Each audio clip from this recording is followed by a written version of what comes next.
Good evening, friends, and welcome to another edition of Crime Time with Dutyron and Ed Wallace.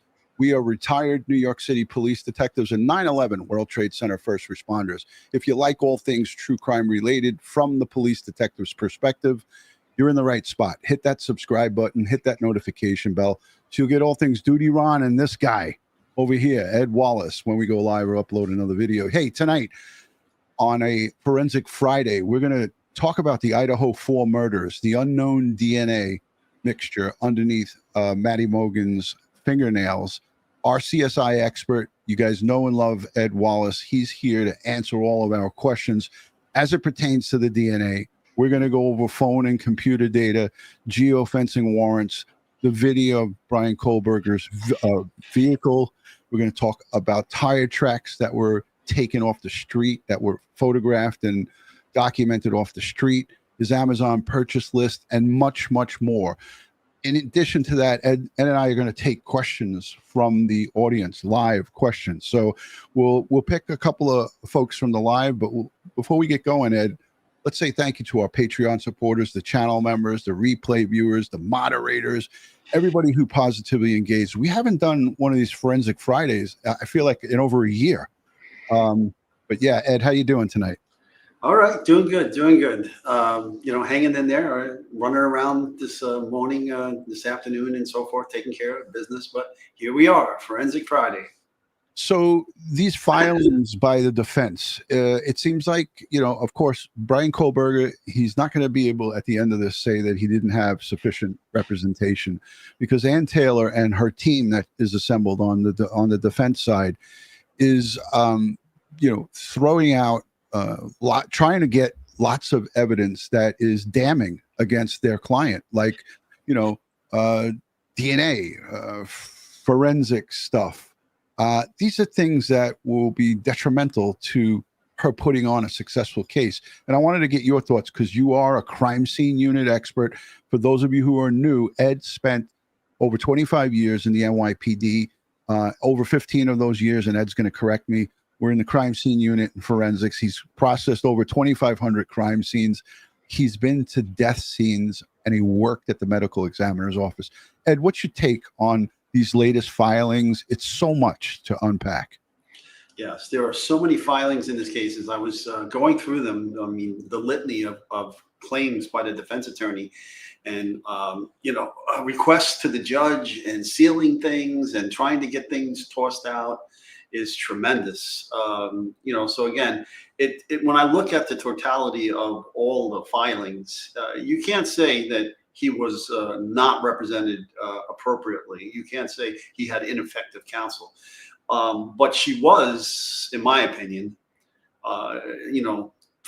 it's like a shotgun effect. She was just throwing as much stuff as she can against the wall to try to get something to stick, okay, to help her with the defense of BK.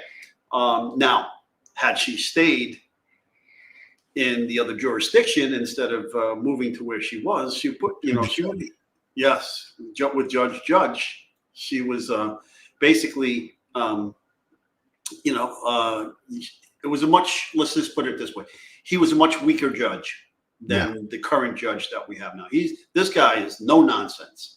Judge, and he's calling it from the bench, that he's not putting up with all of this nonsense and all of these petitions and all of these court filings and all of these, sealed, everything's sealed. And he's like, no more, none of this. And he's just releasing bucket loads of information about what's been going on behind the scenes. And now, as things are trickling out, we're learning about text messages, we're learning about phone calls, we're learning about geofencing, we're learning about fingernail scrapings and DNA under the nail. So many different things that we hadn't been privy to before. And Ed, I want to circle back to the DNA. It was 3 unknown DNA. I don't want to get into it right at this second, but everybody's speculating. I see many different people on TikTok, YouTube, Instagram. This is blown up again. It's like the fire has started again. Everybody is talking about this, and I want to kind of get into the possibilities where, as it pertains to these fingernail scrapings from Maddie Mogen's fingernail, and people are thinking like, it's under. There are clippings that they take from each of the decedents. We'll get into it in a minute, but let's just play this piece. This is from, just last night.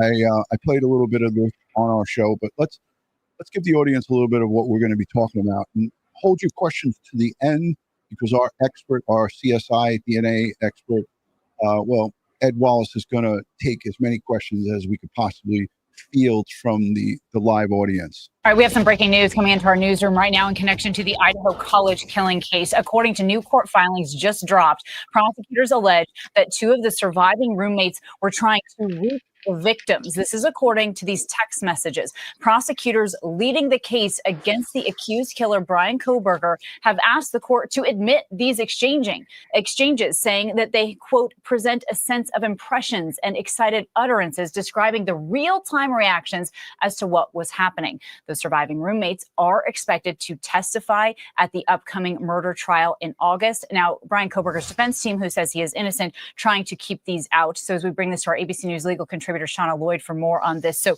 Shauna, as we're going through these filings here, first of all, it sounds like prosecutors are pushing back here on the idea that putting these text messages out there, we'll start there.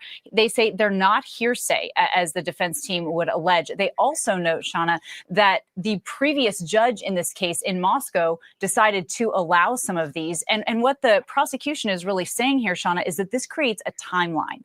So when you hear that and you think about this timeline and these text messages that go from about 4:22 in the morning, describing someone wearing a ski mask, trying to get a hold of each other, how scared they are. And then the next really big question here, Shauna, is this 911 call that comes several hours later.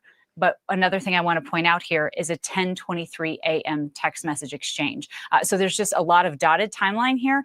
What does that do to a jury? What does that do to the case here? And do you think the judge will allow it? So there's a lot to unpack here. So when we talk about what this would do to a jury, juries always want to be present. They want as much information about what happened at the event and the time in which it happened. So this is going to be something, if admitted, the jury is going to look very carefully at. Now, what is the standard for admitting it? We have to remember that hearsay is basically a statement that's given out of court that is brought into court to prove that it's true.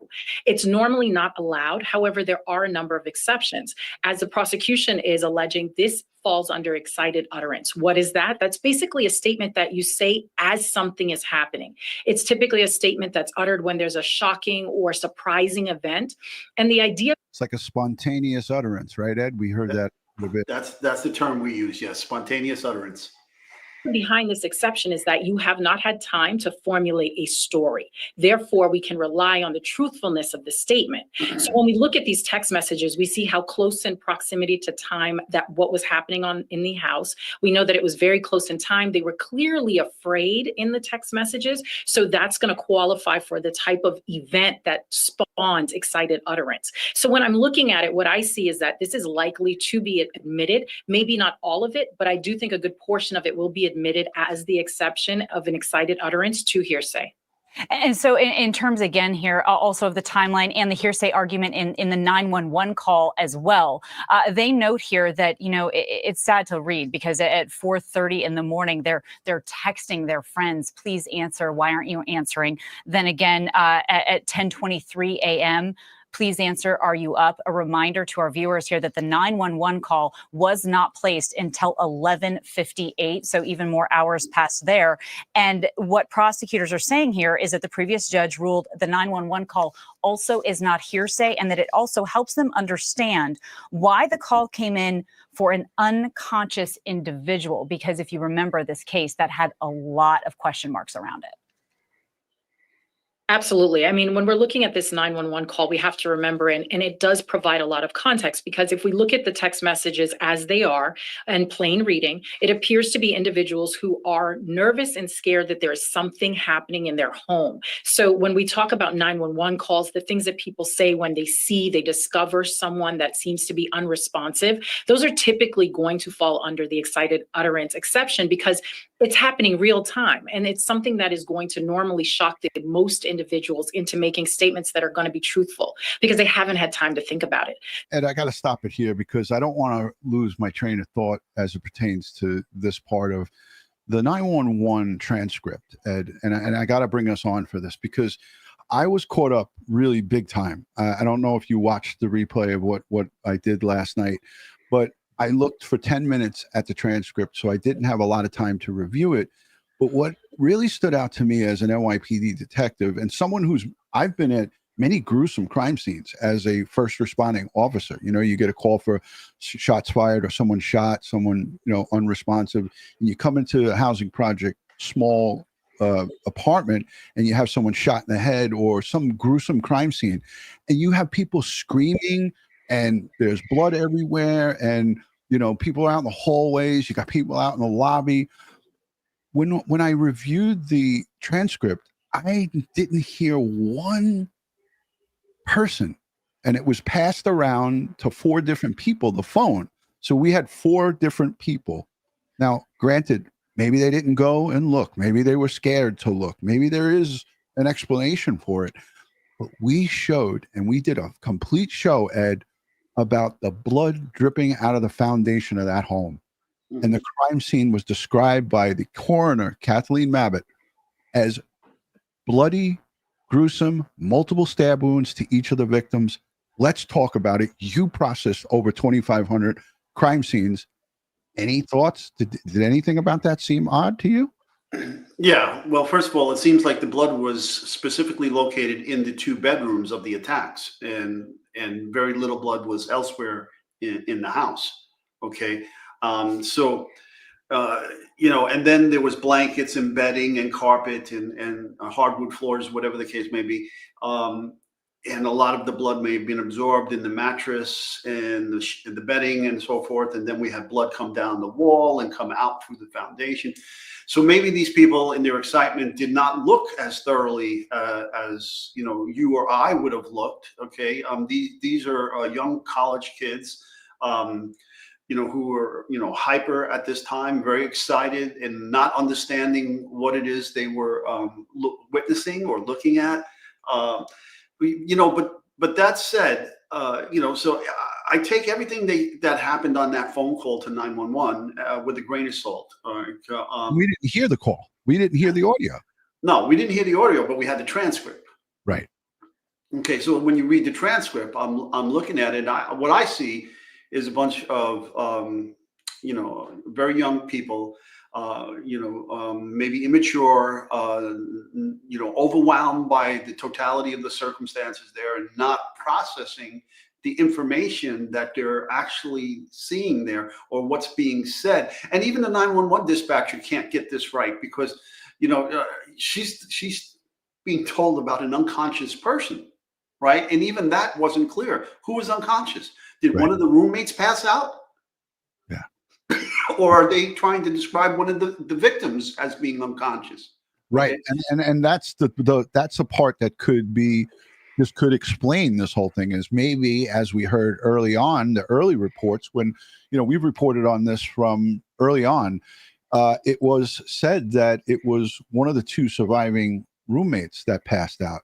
I believe Bethany Funk, it was alleged that she passed out, and DM was awake. So that's definitely a potential possibility here. But what I'm saying is if they say that they went and checked on the rooms, and it's alleged that one of the doors was locked and so forth, maybe in fact they didn't see any blood. But it's just really strange that this murderer was able to go in I believe it was 19 minutes. Don't crucify me if I'm wrong about the 19 minutes. But in a very short period of time, murder 4 college students in their 20s, 21 and 20. Xana and Ethan were 20, and Kaylee and Madison 21 at the time, to go in there and commit this crime and get out of there without any blood smeared on the wall or him stumbling or, losing his footing and, trying to grab his balance and get out, or blood on the door, the sliding glass door leaving. Yeah. It's just a hard pill to swallow. And he's carrying a vacuum. Yeah. Okay. A small vacuum. Yeah. And, but there was, some blood recovered on the banister, and there was some bloody gloves found outside. That's a big contention because it had both of those items come back to two different unknown males. Okay. Right. But that said, can I go back to the hearsay? Absolutely. Okay. So folks, let me give you a better idea about hearsay. So say I'm testifying, right? And I'm on the stand and I'm saying, well, I had a conversation with Detective Liccardi, Ron, okay? And Ron said this. At that point, there's going to be an objection typically if I'm on direct testimony for the prosecutor. There's going to be an objection by the defense attorney saying he's going to testify to hearsay. Now, it would be hearsay if there was nothing I had to document the conversation, right? If I didn't have exactly what Ron told me written down in an official police department document, okay, then they could make that argument that, it's hearsay. Mm-hmm. But if I have the backup of the document, they'll still make an argument that it's hearsay, but I have it written down exactly what was told to me, right? And so in this case, for the defense attorney to say that these text messages are hearsay, when the two victims that were texting are still alive and will be capable of testifying, is ridiculous. Right. There's also the speculation and the conversation in that that DM, right, Dylan Mortensen, said she was interviewed by 4 different detectives at 4 different times, and her story kept not changing, but she kept saying, I wasn't sure if I was dreaming. So there's an issue of reliability or believability as it pertains to a jury, but I don't think it's going to come into play. She's the only eyewitness potentially to testify that actually had eyes. Remember, she said she was frozen in the doorway. He walked past her. Mm-hmm. Then she watched him exit out the kitchen in that sliding glass door. We will show some of the inside of this home that is now, obviously, we know, demolished. And that was a whole other tobacco that we didn't agree with. I don't think many people agreed with it. But yeah, so there's so much to this. But I want to show this timeline. It's 8 minutes. I'm not going to play the whole thing, and I've sped it up. But this is a timeline that I feel it's not 100% accurate because it's from back after, I believe, a year. So it's in 2023, I think, that this was produced, but it's pretty close, and it gives everybody that's following this a good indication of what kind of happened here. And here are the victims, and I love that they show them because I think it's important that so many people talk about this case, but forget Kaylee Gonzalez, Madison Mogen, Xana Kernodle, and Ethan Chapin. This is why the justice system is in place to try to get justice for these 4 victims. So let's listen to this. This is from an ABC News. I played this a long time ago, but I thought it was good. You guys let me know what you think. And hello to everybody in the chat. Katina, Urban Infidel, Dawn Marie, the Streamlabs bots here, Princess Mitch, Joseph, so many people, Thunderhorse, Black Rose. There's just so many people here. So thank you, Andy. Great to see you. Stabbed in their home in Moscow, Idaho. Local police described the case as very complex, and it took more than 6 weeks for a suspect to be arrested. We pieced together information from a case affidavit released by authorities, verified publicly available evidence, and pulled in ABC News reporting to create a visual timeline outlining significant events in this case.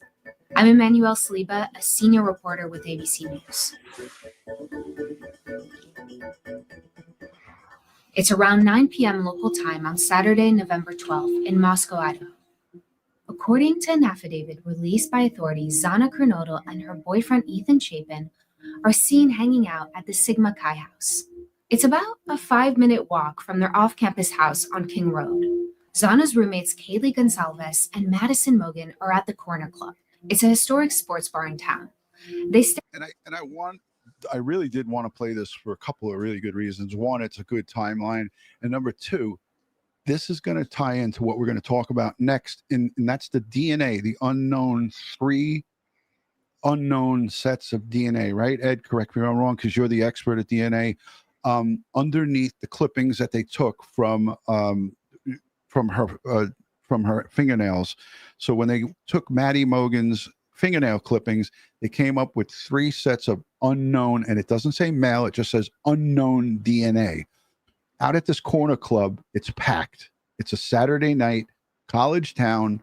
She's at the corner club, and that was from 2200, which is 10 o'clock, until 1:30 a.m. Her and her best friend are partying at the corner club, Kaylee Gonzalez. We see them at 1:45 at the grub truck, and Maddie is staggering. And I'm not saying this to be mean. Don't come at me, folks, but this is a fact. She was staggering at that truck. They were ordering food. I think they ordered a carbonara or something like that. And then they get into the paid ride, and they take off. But Ed, when we come back on, I want you to talk about the possibilities at this corner club and at the grub truck that sees tens of, hundreds of people a night at the counter and all of this stuff. The possibilities of that unknown DNA underneath her fingernails could be endless, but we'll talk about it as it pertains to this corner club. Stay at the bar for about 3 hours, according to an affidavit released by authorities. And around 1:30 a.m., Kaylee and Maddie leave the corner bar. The next available images we have of them are in this surveillance footage obtained by ABC News. They're heading towards a local food truck, which is about a 6-minute walk from the bar. Police say this man with them is not a suspect.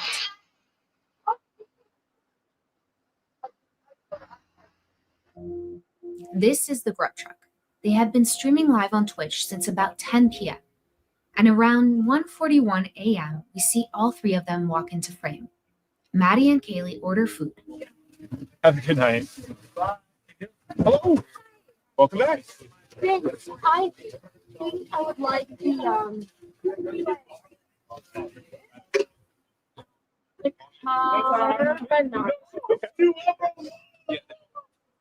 Thank you. Absolutely. How many more do you need? That's the second one? Awesome. Dawn's mom. And then you said- $10. You can clearly see her in this video staggering. And I'm not pointing it out to be mean. I'm just pointing it out to just give you guys a point that, she was clearly inebriated. She was wearing a bigger jacket that was loaned to her by somebody else. That's not her jacket. It's oversized. And they get the food and they go back to the house. So let's let the rest of this play, and then we'll come back and we'll talk about this. Cool. Thank you. 47. Thank you very much. They wait around for about 10 minutes. Around 1:51 a.m., they grab food from the truck window and walk out of frame. Police confirm that at this point they get picked up by a car service, and about 6 minutes later, they arrive at home on King Road. According to an affidavit, Ethan and Zana are already in the house, along with 2 other roommates. 2:47 a.m. According to police, a phone belonging to the suspect, Bryan Kohberger, stops connecting to the cell network in nearby Pullman, Washington. This is where he lives and studies criminology as a PhD student at Washington State University. 2:53 a.m. Authorities say a white sedan consistent with the vehicle registered to Kohberger is seen traveling towards the highway that connects Pullman and Moscow. It's only about a 10-mile drive between the 2 cities. At 3:29 a.m., surveillance footage obtained by police from the King Road neighborhood captures a white sedan making an initial drive by the victim's house. Authorities say this car will make another 2 passes in the next 30 minutes. It's 4 a.m. According to the affidavit, Zana receives a DoorDash delivery. And a source tells ABC News that the delivery is contactless and the order is left at the front door. A surviving roommate would later tell authorities that around this time, 4 a.m., she wakes up to what sounds like Kaylee playing with her dog in the room on the 3rd floor. She also reports hearing someone say, "There's someone here." 4:04 a.m., authorities say the white sedan is seen driving into the neighborhood a 4th time. 4:12 a.m., according to phone records obtained by police, Zana is awake and using TikTok. The affidavit states that the same surviving roommate says she hears what sounds like crying coming from Zana's room. She opens her door a second time and says she hears a male voice say something to the effect of, "It's okay, I'm going to help you." At 4:17 a.m., this security camera on a neighbor's home picks up distorted audio of what sounds like voices or a whimper, followed by a loud thud. A dog can also be heard barking numerous times. This camera is less than 50 feet from Zana's bedroom. The affidavit states the surviving roommate then opens her door a third time. She sees a masked man walking past her towards the sliding glass door in the kitchen. In frozen shock, she locks her door. 4:20 a.m., police say the white sedan is seen leaving the neighborhood at a high rate speed. 5:25 a.m., authorities say that same vehicle is seen on 5 cameras back in the Pullman area, near where the suspect lives. And then, between 9:12 and 9:21 a.m., police say data collected shows the suspect's phone appearing near the scene of the murders. About 8 hours after the killings, a 911 call reports an unconscious person at the scene of the crime. Shortly after, Moscow police discover the bodies of 4 students. The facts of the case that we know right now. November 16th, police reveal the 4 victims were stabbed to death. The 4 were stabbed with a knife, but no weapon has been located at this time. We are eternally grateful that we spent so much time with him. This is Ethan's mom on November 30th at a vigil honoring her son and the 3 other victims. That's the most important message that we have for you and your families, is to make sure that you spend as much time as possible with those people, because time is precious and it's something you can't get back. We're looking for a 2000. And that's why these investigations are so important, because that, again, I mention it all the time, the victims' families. That's who we work for. That's who the justice system works for. That's who Ed Wallace worked for. That's who Dutyron worked for as NYPD detectives. We work for the victims' families, and it's important to always show them and always show respect to them, because they are the ones who are left behind to wait for the answers and wait for justice. So I thought this was a good timeline, Ed, because it's going to be used in the presentation by the state. We're going to hear Bill Thompson and the district attorney's team that is charged with prosecuting this case. That is going to be heard, and so much more that we don't know about. But Ed, how important is that Kohberger vehicle and cell phone data, the computer forensics, his online searches, and everything put together as a package? How important is that totality of all of that evidence? Yeah, the totality of the evidence is huge, and it paints a very damning picture.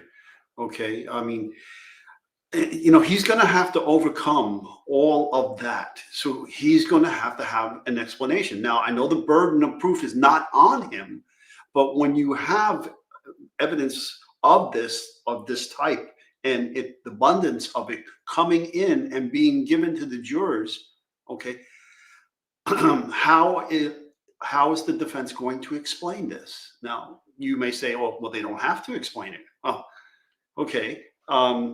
They're trying to get rid of it pre-trial. They're trying to get it tossed out. But right. If they can't get it tossed out, there's going to have to be one, they're going to try to discredit it somehow during the trial, or 2, come up with some plausible excuse for all of this evidence. Right. And I don't think that, I think that's insurmountable. I happen to agree with you. And there's a lot of people who have doubt, and, you know, for good reason, because people don't know what's happening behind the scenes. They don't know what the prosecutor has in its total. Like we don't even know, because we don't have access to the case file. The defense knows, and she's trying to pick and choose what she gets, or what she petitions and puts motions forward to have potentially withdrawn, because it's damning to her client. I want to show the rest of this because it shows the Pennsylvania. Ed, go ahead. I don't like to cut you off on your thought. Go ahead. But you know, again, it always goes back to me. It always goes back to Occam's razor, right? All things being equal, the simplest of explanations tends to be the truth. Okay, so if the defense attorney during trial trying to fend off all these different types of evidence that puts their client at the location or at the time and driving and vehicle and cell phone and all of this stuff. Plus, don't forget the DNA on the buckle of the sheath. Okay, all of this all together, and they start weaving this web of explanations. You'll have to say to yourself, is this reasonable? Does this make sense? Just like, the shortest distance between 2 points is a straight line, right? Okay, so if the evidence is giving us a straight line that goes from Washington State University to the off-campus Moscow, Idaho, and back, and everything points towards BK, and the defense at trial takes that straight line and starts zigzagging, okay, to try to destroy that straight line. In life, things like that don't typically happen. Yeah. Look at this comment from our good friend Beckfest. She says, DNA under the nails and blood found, not Bryan Kohberger's. This car with no plate and no face seems probable cause for me, unfortunately. I wish the IGG would have also been used to narrow those down. So tragic. We appreciate that comment. And again, some of the setbacks is not going to blow the case. Some of the things that we wished would be in place is not necessarily going to blow the case for the state. I want to just point something out here. This is Chief Fry. He's no longer the chief of the Moscow Police Department, but as he's talking, he's doing an interview. I guess this is maybe another cop coming in for work, but he puts his hand over his face. Maybe he just didn't want to be on camera. I don't know. I noticed it when I was watching it before we went live. Publicly identified, and Moscow police appeal to the public for help. Any assistance you can give us, anybody that owns one, anybody that knows of someone who owns one or may have been driving one, if you could get a hold of us through our tip line or call us directly, we'd appreciate that.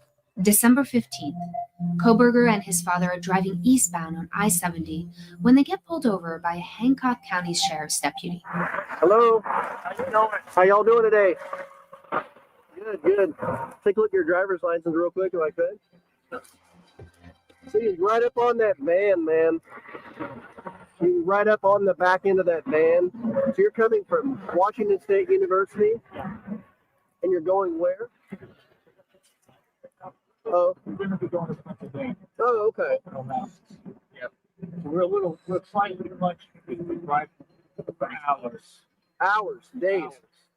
They're driving across the... Ed, you didn't, a lot of parents drive cross country with their kids from school, but you didn't find, and I'm asking this to the general chat and the replay viewers, did anybody find this kind of like timing wise? Like, this is December 15th, November 13th. Just a little, a month, after this, they're driving his car back to Pennsylvania where the FBI and law enforcement were surveilling him, cleaning the car and everything that he does in Albrightsville, Pennsylvania, in the Poconos, as the dad said. Nobody in the chat found that a little bit, things that make you go, Ed, your thoughts? Well, having a son that went away to school, and then he did internships in Boston. And, when the semester ends, I would drive up and with my wife and pick him up and bring him back home. So I don't find it too crazy. The semester ended at his college. They made a plan with his father, how many weeks in advance of this. Father was flying out, and then they were going to drive home together to share the driving across country back to Pennsylvania. I don't find that in and of itself unusual. It's just the timing. The route they took. Yeah, the route I find unusual. And the next stop, listen to what they say about some type of shooting or something, and that they were fleeing that location. Listen to what he says on the next stop, because I had forgotten about this. The country to their family home in Pennsylvania. Okay. Do me a favor, don't follow too close, okay? 10 minutes later, they are pulled over again, but this time by Indiana State Police.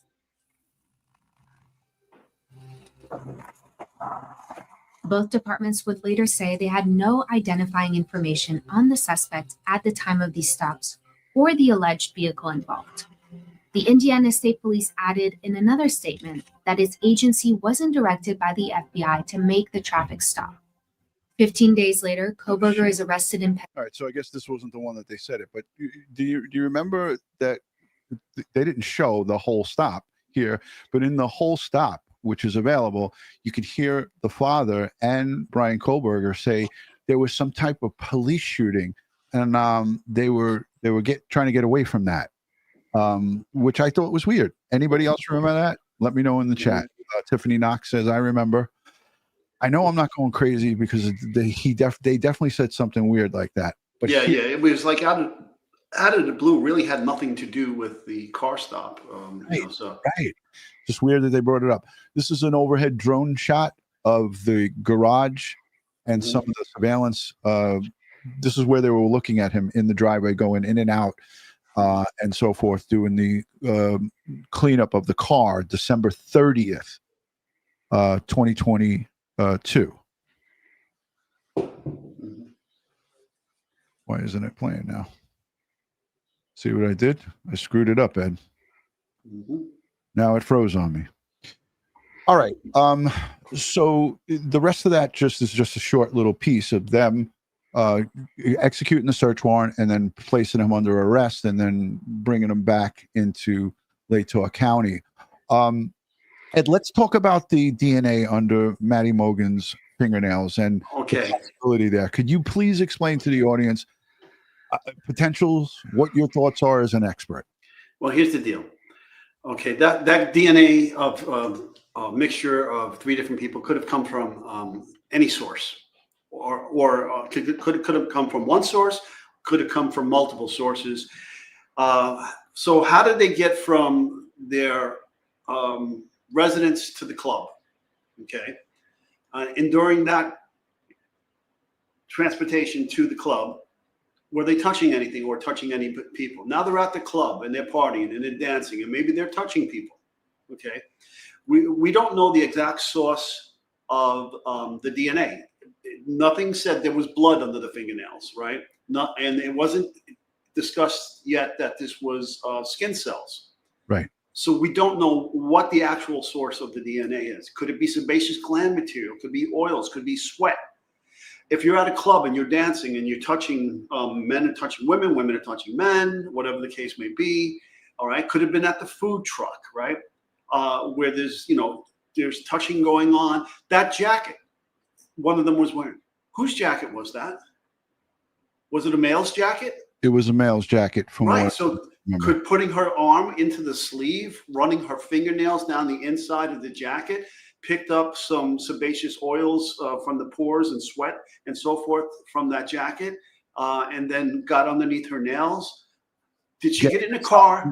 Get inside that rideshare car. Right, she gets inside a rideshare car. How many people go through an Uber or a Lyft in an evening?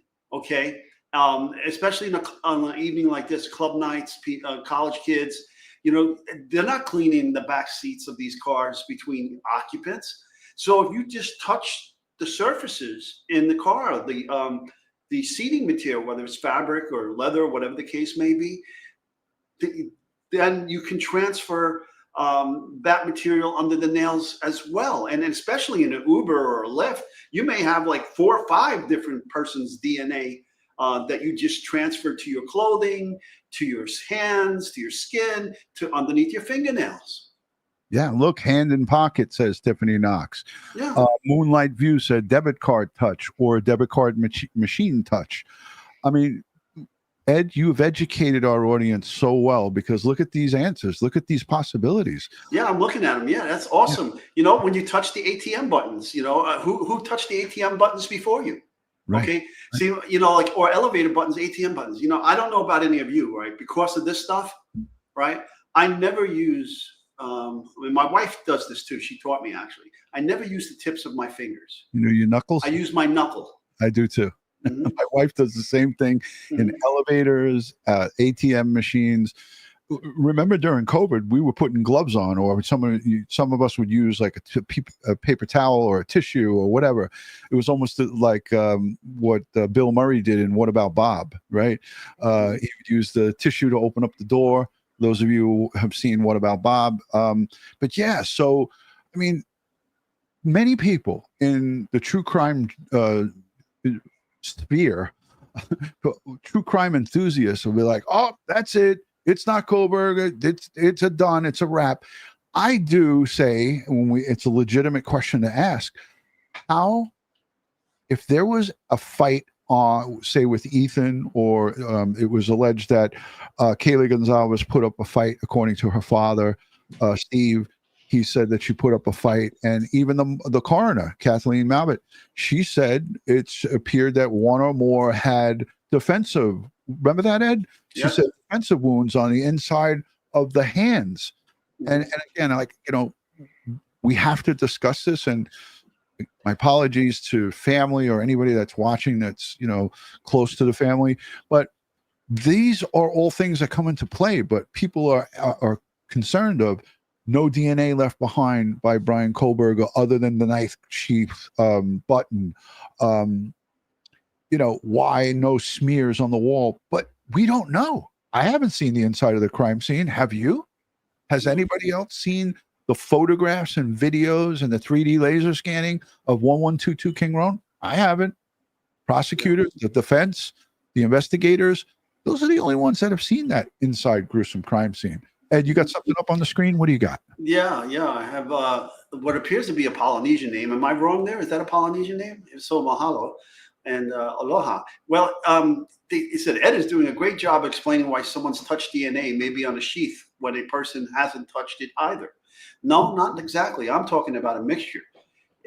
You know, there was no mixture on the sheath. So that would mean in the conspiracy of trying to set Bryan Kohberger up, that someone had gotten a pristine DNA sample off of Bryan and then placed it on the snap of the sheath to frame Bryan Kohberger. Yeah, that's what you're talking about, okay? As opposed to what I'm talking about, because these are mixtures. The DNA from the sheath was not a mixture. Yeah. Autumn says Xana fought so hard, almost all her fingers were severed, according to NG, if true. But she was a survivor, in my opinion. Yeah, I recall hearing that that she sustained severe injuries to her hand. I want to also say, somebody said, "Oh, I don't think we'll ever see the inside of the crime scene." That's not true, because at the trial, those gruesome photos and videos and 3D laser scanning will be presented. That is going to be presented. Whether it will be broadcast out into the spheres, into YouTube land, I don't know. I hope so. It looks like the judge is open to that. So let's see how that goes. Look, the Sarge is in the building. Good to see you, Sarge. And you know what I love about Amazing Aunt is she's so welcoming to our viewing audience who loves to engage. I think the only person that engages more is Ed Wallace, and I'm a little partial to Ed Wallace because he's my brother from another mother. So let me get my memo book. I think she's here for a scratch. All right, let's go to the chat. Hashtag Dutyron, hashtag Ed. But there's more. There's more that we need to talk about, and we're already 45 minutes into this, but I want to be fair to the chat. Jeep Girl is here. Good to see you. Monday's D-Day for me, getting the PET scan and the blood work. Thank you to the prayer squad. A lot of people have reached out. Thursday, I find out results, whether I'm going to be cancer-free, and I pray and I feel good about that. My energy level sucks, but I'm still praying that things will get better, because you can't be negative when you're fighting cancer. But yeah, hashtag Ed, hashtag Dutyron. MP says, why did nobody on the 911 call mention blood? I said this in the beginning. Ed? Yeah, well, one of the doors was alleged to be locked, so we don't know if they got into that crime scene. And second, we don't know that they even got into the other bedroom where the crime occurred to understand, you know, all of the blood that was there. I mean, when I look at that transcript, I see a lot of dysfunctionality amongst the four people handing the phone off to each other. It's like, you know, it's like they were overwhelmed, and they could, and apparently they couldn't process what was going on there, and they were like hyperventilating and couldn't, and not being able to articulate to the 911 operator what the hell was going on there. Okay. It was very confusing, and it was like, oh, I can't take this. Here, you call them, you talk to them, that type of thing. It's like they were passing out themselves. Exactly. I got that same vibe, when after I was done being live last night, I kind of had more time to absorb the text messaging, and that's what it was. Like, I believe they were all in a panic, and nobody really wanted to be on that call or give any description or get ordered to go and check on people, because you heard the 911 dispatcher. Can you check to see if anybody's conscious? Can you go? So they were being asked to go, and the operator at one point said, please stop passing the phone around. I want to just talk to one person.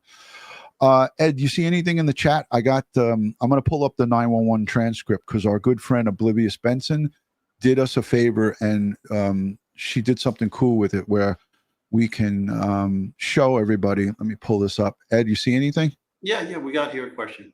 She has two questions, actually. Wouldn't lots of blood have a terrible odor in question? Now, the blood is fresh, okay? Unless the blood is being heated, by some kind of heating element, it's not going to really stink at this point. You might, if there's a lot of blood, like I've had some pretty bloody crime scene, one in particular in Staten Island where the blood was up to my ankles off the floor. What? Yeah, it was in the basement, and this kid was off his meds, adopted child. He chopped up his parents in the basement, and it was the blood pooled to about 2 inches off the ground, and it got thick, right? It got thick, right? It didn't clot yet. It was still fresh because the concrete floor that it was sitting on was cold. But at that point, you can smell. I smelled like an iron smell. If you've ever had that kind of bloody smell before, like it smells like iron or rusting iron or metal oxidizing. But at this point, and a lot of it's going to be absorbed in the bedding and the other materials here. So it may not be giving off that smell. Had it been there over days, yes. All right. When the blood will putrefy as well. First, it'll separate, it'll coagulate and do all kinds of things, and then turn into serum and so forth. And then it will stink. But then the flies get at it, and that's a whole nother issue. And this was, let's address the elephant in the room. The incident took place somewhere around 4:15-ish, between 4 and 4:30, right? I think 4:17 he was out of there, the perpetrator. The phone call to 911 after DM saw and communicated with Bethany that there was somebody in the house, something was not right, and then there was the text conversation, run down to my room, come, run. No call till 11:58 in the morning to 911.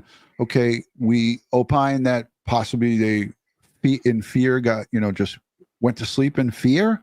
There's so many possibilities to justify why that happened, but so many people are pissed about that. They're so mad that, like, how dare they see this and then just go back to sleep? Drinking, partying, a party house, stuff like this. Maybe they've seen stuff like this where random guys are just like, I passed out, or I was hanging out with her in her room. I was hanging out with this one or another girl that came into the house.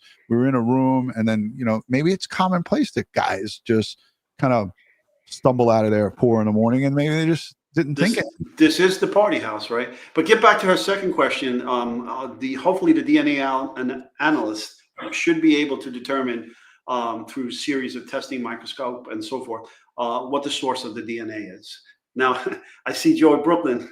Hey, Joey.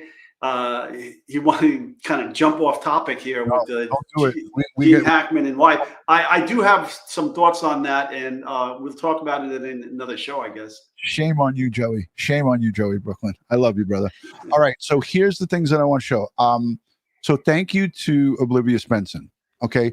We have to thank Oblivious Benson for this. So she gives the legend. Q is the dispatcher, and she gives her name, Caroline Calvin. That's the dispatcher. Q1 is the man, a first responder. Q2, let's make this big so everybody can see it. Let me know in the chat if you could see this good. Let's see if I can. I can't. Unfortunately, that's the best I could do right there. Q3, man, first responder. Q4, man 2, first responder. Q5, man 3, first responder. A, woman, equals Bethany Funk. A1, woman, neighbor, EA. A2, man, HJ, Ethan's best friend. Hunter found Zaina's body. So oh, okay, good. I was able to get this. So here we go. Let me just see. Okay, yeah. I just want to make sure I got that all right. Okay, so dispatcher. 911, location of your emergency. And as you could see, it's Bethany. Hi, something is happening. Something happened in our house. We don't know what we have. Dispatcher, what is the address? This is like standard stuff, Ed, right? Yeah, but I don't know about what Bethany is saying. She can be a little more articulate about what exactly is happening. Right. What? And then she asked the address of the emergency. 1122. No, don't. So she's obviously speaking to other people that maybe has. This is at 11:58 in the morning, and then the dispatcher. What's the rest of the address? Oh, Kings Road. So it's 1122 King Road, not Kings Road, but no biggie. Dispatch. Yeah, see, this here tells me that the place is a chaotic scene right now. There's chaos going on in that house, and she's not focusing on the 911 call. She's focusing on a lot of other things that are going on around her. Yeah, look at Autumn. Autumn, thank you for your thank you for contributing, and thank you for being here. Thank you for supporting, and everybody else. Rob 52 is here. That's Princess Mitch's husband. So she says something is happening. LOL. So the dispatch, and thank you to Oblivious Benson for doing this. Okay, Kings Road, dispatcher. Okay, and is that a house or an apartment? This is all standard stuff that you see and hear on 911 calls. Bethany says it's a house. Dispatcher, can you repeat the address to make sure I have it right? And then a neighbor gets on and says, so the phone is handed off to A1, neighbor, EA. I'll talk to you guys. Where we live at the right. So we're next to them, EA says. So dispatch says, I need someone to repeat the address for verification. The address is 1122 King Road. So the neighbor gets it 100% right for the dispatch. Page 2.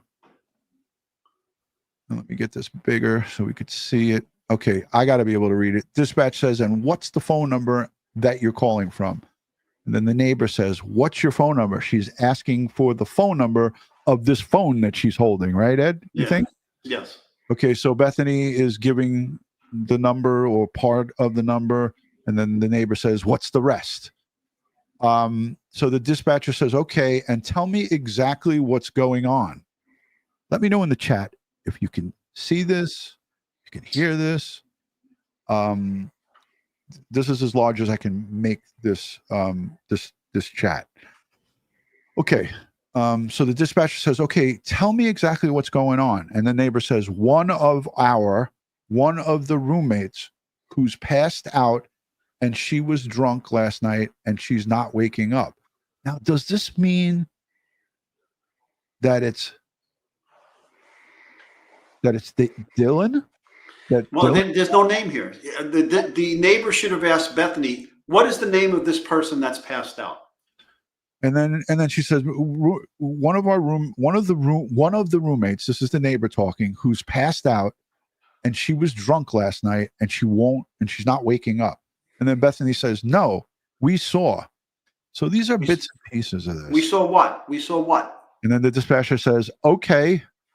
And then the neighbors, now the phone is handed back. Okay. Oh, and they saw some man in their house last night. Yeah. And then Bethany gets back on and says, hi. I wish we had the audio to this. Like so many of us really like, where's the audio for this? But they, obviously they can't let that go. It's going to be played in the courtroom. And then the dispatcher says, are you with the patient? Okay. I need someone to keep the phone. Stop passing it around. And then Bethany says, I can just tell you what happened pretty much. What's going on currently, says the dispatcher. Is somebody passed out right now? And then Bethany says, I don't really know, but pretty much at 4 a.m. So this is like bits and pieces of this thing. And I don't know if it's cut up or redacted. Like, it doesn't sound like a flowing conversation, right? As we're reading this. Yeah, because it's so dysfunctional. And then the dispatcher says, after she says the 4 a.m., okay, I need to know what's going on right now. If someone is passed out, can you find that out? And then Bethany says, yeah, I'll come. Come on, we got to go check. So if Dylan was with her and passed out, she would know. So by this statement here, Ed, correct me if I'm wrong, chat, correct me if you think it's something else. She's saying, yeah, I'll come, meaning I'll come with you and with the other people that are there. Let's go. We got to go check. But we have to. Is she passed out? She's passed out. What's wrong? So it's like she's talking to somebody. She's talking to the other people that are there. Dispatch says Moscow Law Ambulance 4. And so she's doing her thing. She's not waking up. So Bethany appears to me. Who's she and where is she? Right. Who is she and where is she? The dispatcher should have asked that. Yeah. So if it's Xana, she would have to be saying, oh my God, she's a bloody mess. Xana, as we know, put up a fight, and her fingers were partially severed. There would be blood everywhere. So this is what's making me think it's not Xana. She's not waking up. And the dispatch says unconsciousness, 1122 King Road. She's dispatching now, right, Ed? Mm-hmm. And then law enforcement says 70 is en route. Dispatcher, okay, one moment. I'm getting help started your way. And then Bethany says, okay, maybe. And then dispatcher, unintelligible, 1122 King Road. All ambulance respond for unconscious, 1122 King Road. And then more being around, unintelligible. The dispatcher says, that one I copy, about 20-year-old female. So, like, where does this 20-year-old female come in when Bethany, nobody said we had a 20-year-old female unconscious trying to get further? Right. What are we missing here? Is that the unintelligible part right there from law enforcement? Unintelligible or maybe redacted. I don't know. This doesn't sound like a fluid conversation. So we're just reading this as it's given to us. And this doesn't sound like a dispatcher having the continuity is screwed up with this conversation. All right. So Ellie says copy. They're getting that this message, that one I copied, 20-year-old female unconscious, and everybody's caught up on this. People are talking about this on the internet, on TikTok, Facebook, YouTube. How does this dispatch know that there's a 20-year-old female? Well, obviously somebody told her, and it's not in this. There's a missing portion to this transcript. Yeah, absolutely, 100%. Yeah. It's Evan. Yeah, HJ is saying this. Oh, okay. Yeah, HJ is saying, yeah, it's Evan. Okay, Bethany is now back on the phone. Dispatch says, okay, and how old is she? So again, coming from here down to here, she's asking for confirmation. And now Bethany says, she's 20. 20, you said? The dispatcher? Yes, 20. Here, do you want to talk to them? Don't know what that means. Yes, 20. Here, do you want to talk to him? Maybe she's asking a person that's next to her, do you want to talk to the 911? And then all of a sudden, dispatch says, okay. And then HJ, hello. Okay, I need someone to stop passing the phone around because I've talked to 4 different people. Okay, sorry. They just gave me the phone. Page 5. Dispatch says, is she breathing? HJ, hello. Again, dispatch, is she breathing? HJ, no. So if this was an unconscious person and she's passed out, she would be breathing. Ed? Yeah. So this, unless HJ really didn't in fact check for a pulse or check if the person is breathing, dispatch says, okay, en route, law enforcement, unintelligible. HJ says, Bethany or Dylan, I need you. So he's talking to Bethany or Dylan. I need you to talking to them. Okay. I need you to start talking to them. Okay. I can't talk to them. I need you to talk to them. And Bethany gets on the phone and says, okay, hello. Okay. I have already sent the ambulance and law enforcement. Stay on the line. Bethany. Okay. If there is a defibrillator available, Ed, is this dispatch talking to the ambulance or is they talking to them? Send someone to get it now and tell me when you have it. Units responding. RP is advised. No, I think she's talking to Bethany. She's, do you have a defibrillator in the house? Yeah, that's what I thought last night. And Amazing Aunt is an EMT, so she would know this. But it does sound like she's talking directly to the person on the phone. Yeah, this is off-campus apartment, private. It has no defibrillators. Not as if it's a dormitory where the college would provide such things. Right. So and then Bethany says, okay, dispatcher, if there is a defibrillator available and someone can get it now, tell me when you have it. Units responding. RP is advising. Unintelligible, Bethany. The patient is not conscious, not breathing. And then Bethany, unintelligible.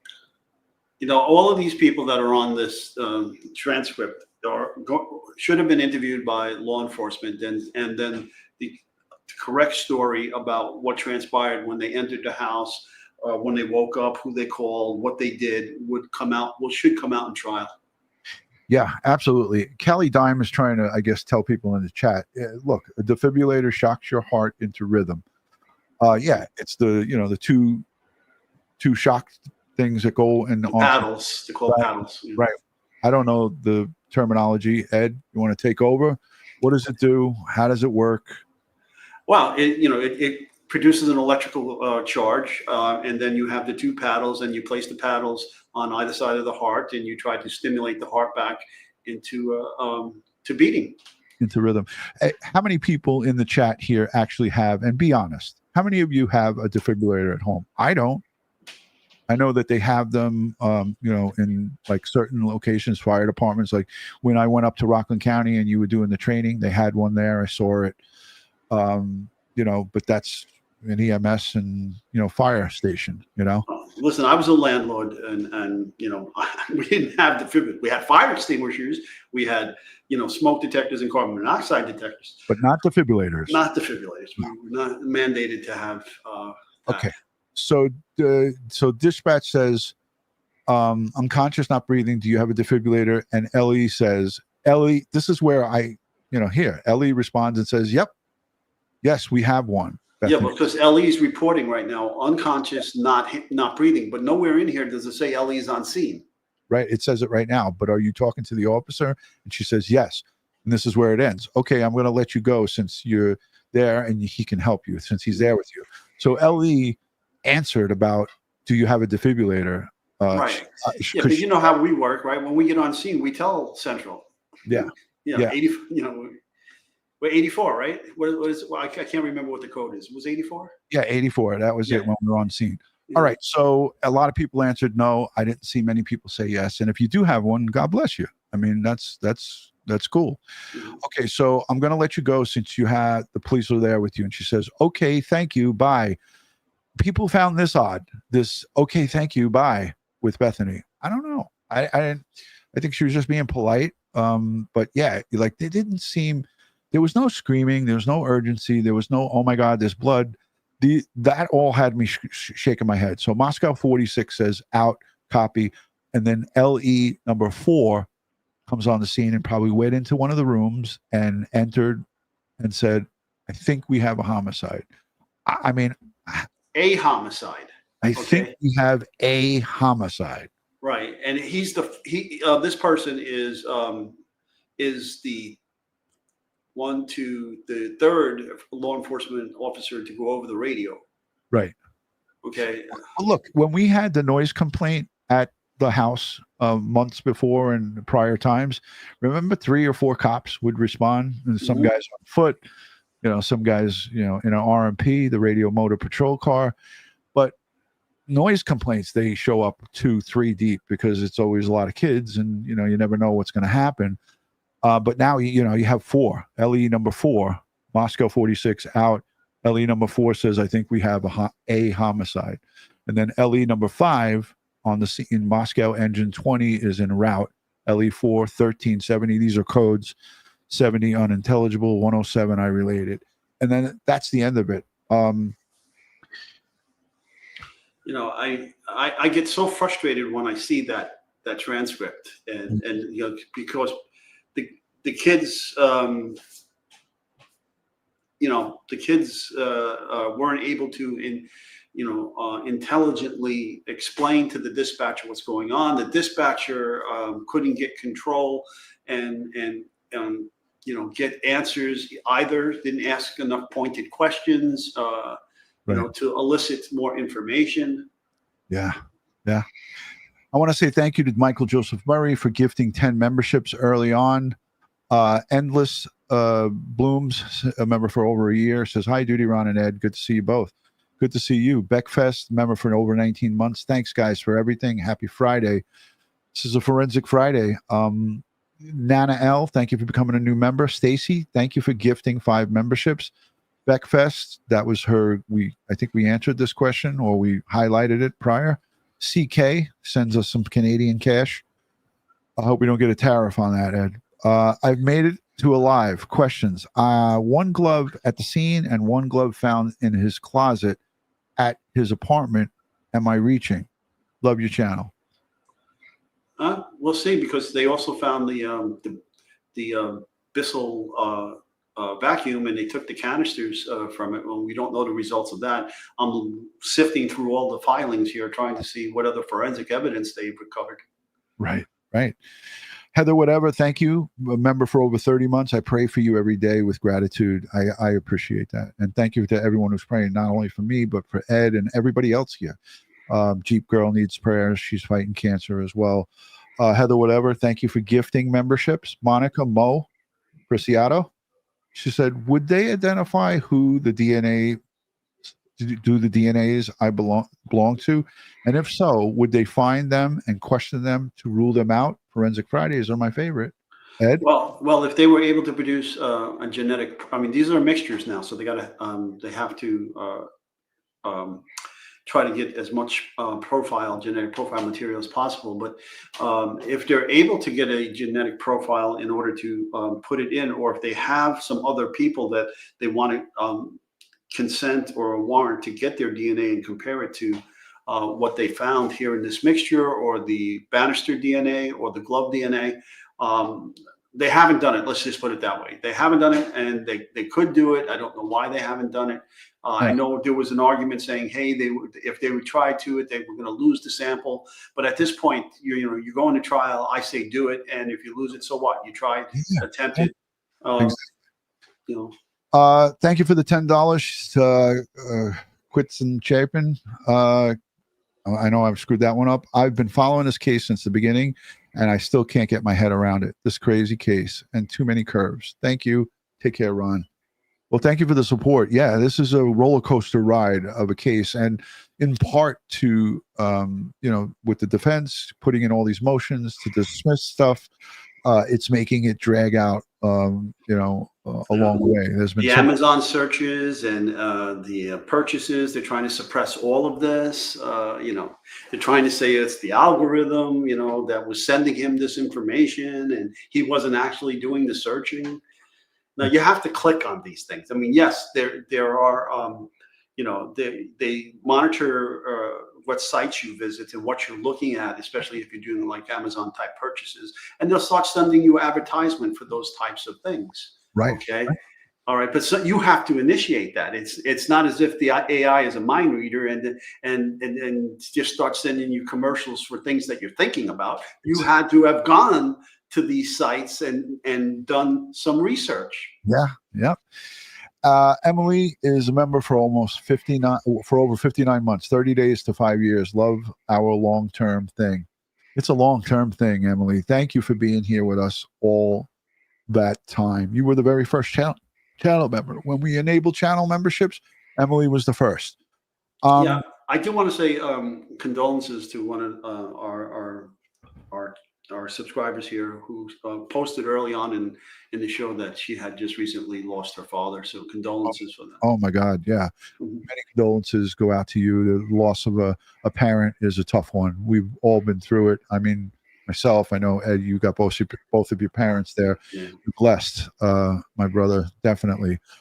Let's play this because I promised we would play this. This is from Fox News, and these are the Idaho State Crime Lab gals in the street, right? Yeah, And- measuring up and documenting potential tire marks on the pavement. You can see them. There's a series of parallels, one by in between where they're standing, and then if you go to the left of them, there's another one. And they're going to photograph that, document that all up, measure the distance between the two sets of tires, and so forth.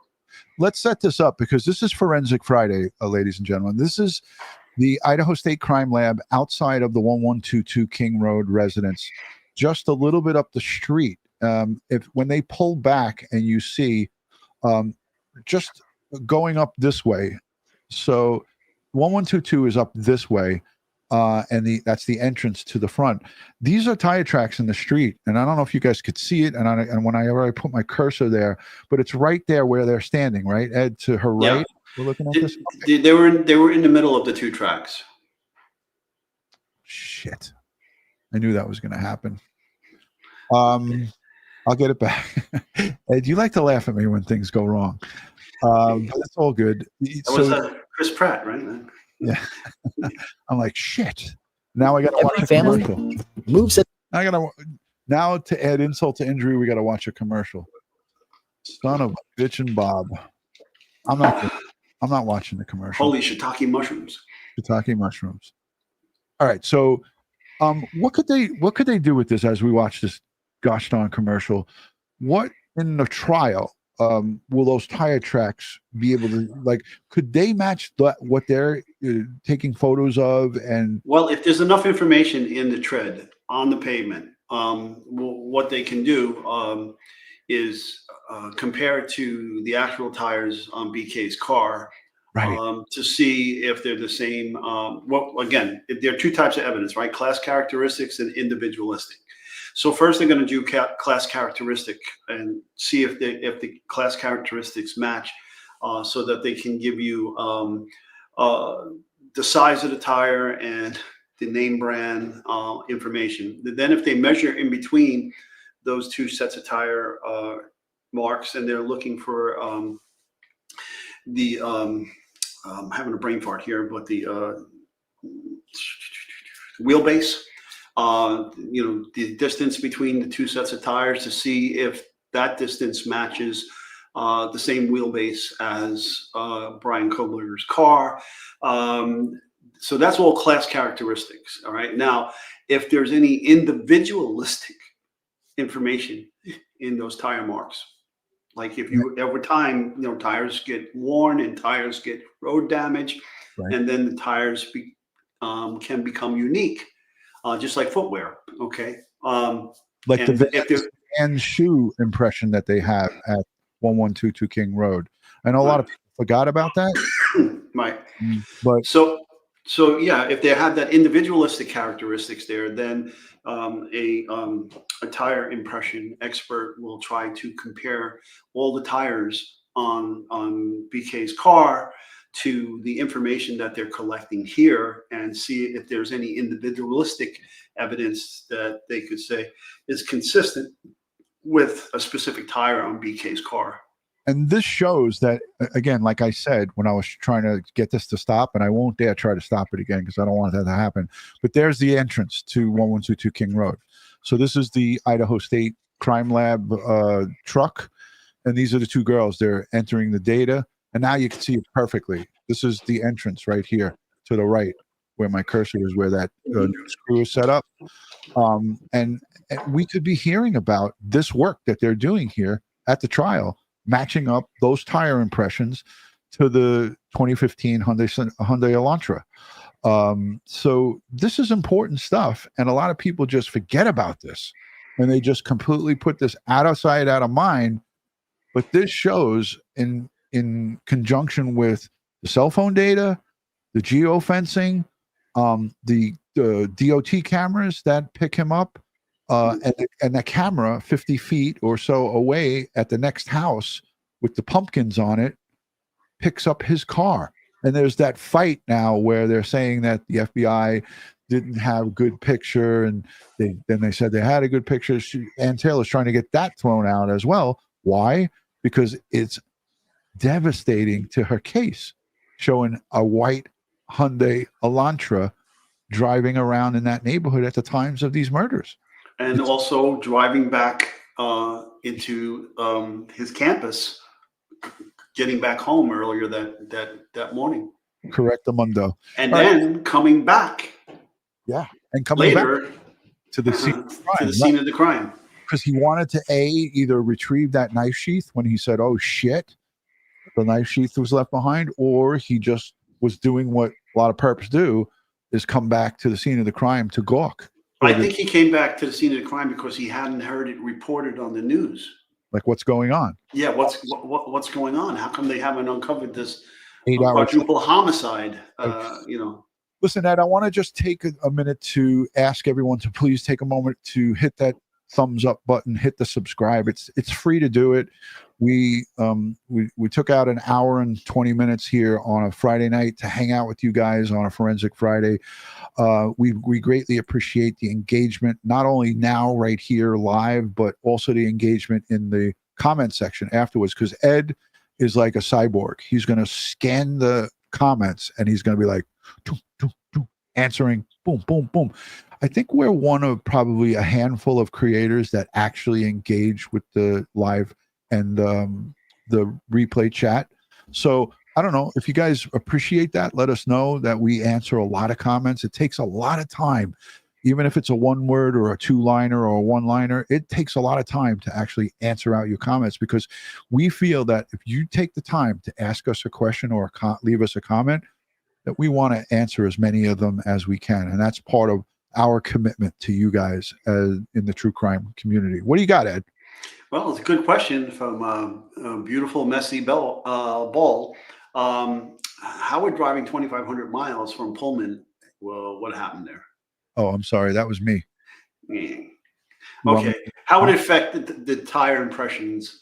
So it could, if there was any road damage during that trip. There's definitely going to be you also have to be concerned about the wheel balance and the alignment of the wheels, because prolonged driving on a improperly balanced tire and properly aligned tire could then cause further degradation of the wear pattern, and it could change it from what it was on the day of this incident. There you have it. And look at that, Ed. I got that comment back up. Okay, I'm proud of you. I went back. Thank you. Stop breathing down my neck. Hold on. Where the hell? And that's all I have to say about that.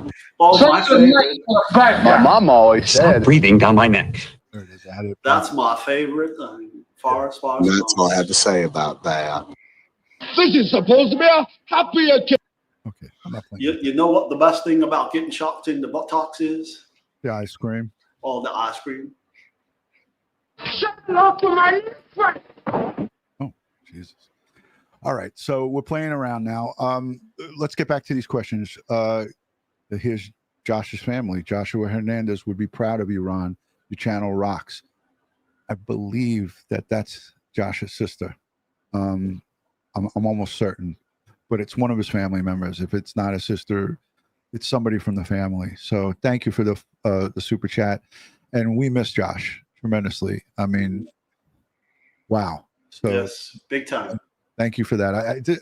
Not a day goes by when I look at this channel and do the edits and do the titling, do I not think about him, because he was involved in all of that.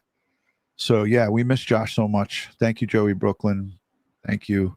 And look, everyone's putting Joshua in the chat. The chat's getting flooded. That's our producer, and we miss him tremendously, because he really dedicated so much time to helping us build this channel. And you know, we're thinking of you, the family. If there's anything we can do, you guys got my phone number. You can reach out to me anytime. Did the Sarge disappear? Sergeant Ann, she disappeared? She's up all night like you, sometimes you stay up late. So I was Sergeant, just wondering if she was going to sign my overtime slip. yeah, because we are an hour and 20 minutes. Holy shiitake mushrooms. All right. So Livy Alex says, I'm confused. I'm so confused how one man could kill 4 people at once in a house. Wow. All right. I'll tell you this again. Okay. I've had numerous cases like this. I had a guy kill 5 women. All right. And one survived. There were 6 of them. He rounded them up, put them all in one bedroom, and he terrified them so much that, like, these people on the dispatch call couldn't think straight. And he took them. He killed the first one right off in the bedroom, shot her, boom, dead. Now, in that bedroom, the rest of the victims had access to a loaded gun. Oh my God. And he would take one victim out of the bedroom at a time, rape them, and then kill them. And during that period, he would shut the bedroom door, lock them in, and never once did they attempt to go get that loaded gun so that the next time he came in, they would shoot and kill him. Wow. Okay. And he then just proceeded to take them out of the room one at a time and kill them. And then one of these girls said, you know what? She jumped out the second story window, broke her ankle, ran down the street with a compound fracture. Wow. Wow. Look at this comment from Autumn. And thank you, Autumn. You've been really engaging a lot tonight. Richard Speck, 8 victims. Yeah, Richard Speck was at Chicago, right? Yeah, almost 9 in under 30 minutes. Nursing students, at least one of them male, 1966. Okay, and then down at the sorority house in Florida. Oh, yeah, yeah. So this is not impossible, folks. We can't get the tunnel vision on it. It is very doable and very, very, very much happened at 112. Ted Bundy, that's right. Yeah. I want to say thank you to everybody here. I want you guys to know that Ed and I and all of the moderators and everyone that's here, we are a family. We're a community. We appreciate you all. No comment is stupid. No comment is, out of the realm. As long as it's respectfully presented, you can ask us. You can disagree with us all you want. As long as, you're not name calling, you're not going at people and being disrespectful. We welcome every angle, every possibility. We are always willing to listen to possible theories, possible thoughts. So I want to thank everyone for being here, because your time is as valuable as ours, and when we spend it together, that's what makes us a great family and a great community. One more super chat I think came in, and I believe it was from Blondie 1025. We love and respect her tremendously. She's been around for a long, long time. You guys rock. Thank you for all you do. Well, no. Thank you for what you do. And look, can't get on a live stream without Smitty coming in and saying something. Member for over 40 months. Thank God you're still on. I just got here. Well, you're late to the party. You're going to have to watch the replay. Ed, I know you have something to say at all of the end of these live streams. I'll give you the floor. Say it slow because I got to grab something quick. Oh, and by the way, that death was Mama Griffin's, I believe, whose father passed away. So I'm so sorry, Mama Griffin. Folks, thank you for being here, and thank you for spending an hour and a half with us. I know you can get your YouTube true crime channel fix anywhere you like on YouTube, but you're spending it here with us, and for that we really appreciate you and love it. You're part of our family, and as always, folks, always stay prepared, stay safe, and watch your six.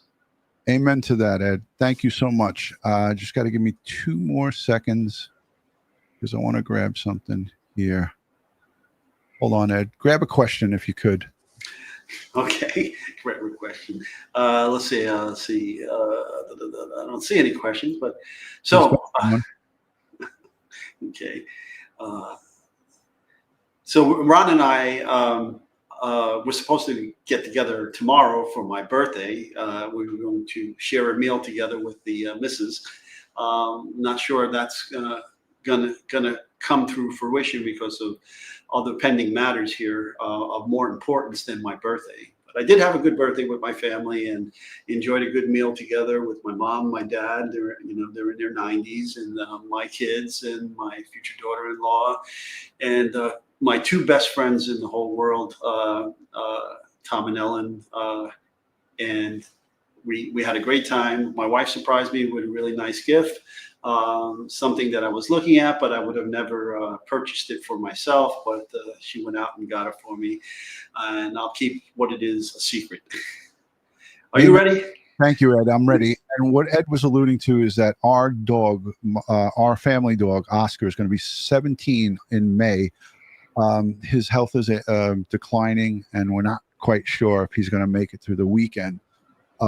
So part of our cop team might be leaving us. So it's been a really tough 24 hours for myself and Mrs. Dutyron. So Oscar, I think is, and I'm hoping and praying he turns around and things change, but his quality of life is, his health is ailing. So it's been tough. My wife's been crying pretty much for the last 24 hours. I've been crying. And it was enough for her to say, we can't go out with Ed for his birthday tomorrow night. I'll just be an emotional mess. So pray for my dog, pray for my wife. He's part of our family. My son is going to be flying possibly back in from Miami to spend time with his dog. It's sad. So it is. It's a part of our families. I cried like a baby when my buddy died. I left work early today, which I don't often do. I left work early because I was talking to her on the phone and she was upset. I was like, I got to get out of here. So I left. All right. I want to leave you with strength, prayers, and positive vibes to the victims' families. Madison Mogen, 21 at the time, Kaylee Gonzalez, 21, Xana Knodel, 20 at the time, and Ethan Chapin. I'm going to leave you guys with they did this on, I believe, the 1 year anniversary, and I don't even like to call it an anniversary, with the 1 year mark on November 13th, 2023. So let's take a listen to this as we segue out. Thank you, Ed, for being here, and hang out because I want to talk to you about something. All right, here we go. We miss her so much. It has been 1 year.